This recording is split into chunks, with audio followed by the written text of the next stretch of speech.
3 spoons తీసుకుందాం మనం ఈరోజు. ఆ రోజు మన తాతలు అమ్మమ్మలు ఈ తినే చాలా దృఢంగా పనిచేసేవాళ్ళు, దృఢంగా పనికి కూడా వెళ్ళేవాళ్ళు. తగినన్ని వాటర్ పోసుకొని, ముఖ్యంగా ఒక విషయం చెప్తున్నా ఫ్రెండ్స్, చెయ్యి మాత్రం నీట్గా ఉండాలి.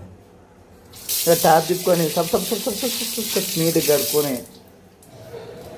మనం కలిపేసుకుందాం ఫ్రెండ్స్.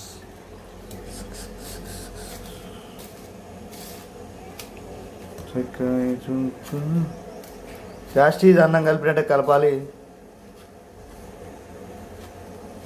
చెయ్యి ఎంత నీట్గా ఉంటే అంత రుచికరంగా వస్తుంది జావా. హాయ్ ఫ్రెండ్స్, వీడు మా బుడ్డోడు.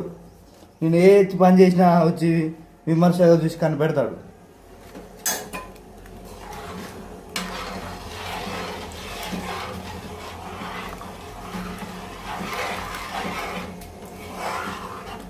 ఇలా నీట్గా నురుగొచ్చేంత వరకు కలుపుకున్న తర్వాత మరికొన్ని తగినన్ని వాటర్ పోసుకొని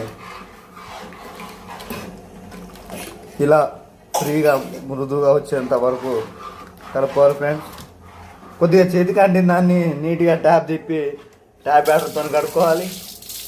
మన ట్యాప్ మీద ఏమైనా పోతే అది కూడా కడిగేసేయాలి. ఇప్పుడు ఈ మరిగిన తాటి బెల్లం